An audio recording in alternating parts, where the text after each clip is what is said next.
एक समय की बात है, जंगल में एक शेर रहा करता था। वह हर दिन अपने खाने के लिए 2 से 3 जानवरों को मारता है। शेर की इस हरकत से परेशान होकर सभी जानवरों ने फैसला किया कि वह खुद ही रोज एक एक करके शेर के पास चले जाएंगे।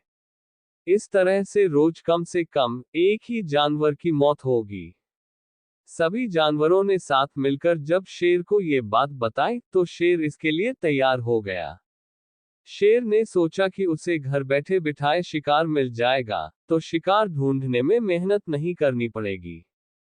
इस तरह से रोज एक एक जानवर शेर के पास जाता रहा, और फिर एक दिन खरगोश की बारी आई। खरगोश ने अपनी जान बचाने के लिए और शेर को मारने के लिए एक उपाय सोचा। जिस दिन उसे जाना था, उस दिन वह बिल्कुल शाम के वक्त शेर के पास पहुंचा। सुबह से भूखा शेर खरगोश को देखकर चिल्ला उठा, तुम सुबह से कहाँ थे? इस पर खरगोश ने बड़ी मासूमियत से कहा, हुजूर मैं तो सुबह ही आ रहा था, लेकिन दूसरे शेर में मुझे यहाँ आने से रोक दिया। दूसरे शेर की बात सुनकर इस शेर को काफी गुस्सा आया और उसने बोला, चलो मैं देखता हूँ दूसरा शेर कौन है। खरगोश शेर को कुएं के पास ले गया और उसने कहा, दूसरा शेर इसी में के अंदर रहता है। इस पर शेर ने जब कुएं के अंदर झांक कर देखा तो उसे अपनी ही परछाई नजर आई।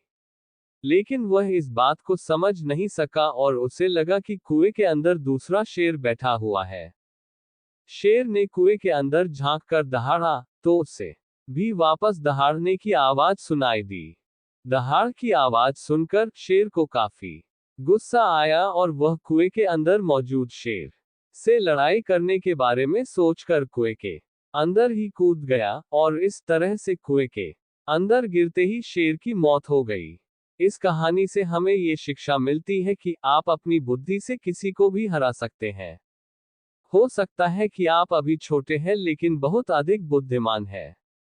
इसलिए बुद्धिमान बनिए, फिर आप जिसे चाहेंगे उसे हरा सकते हैं।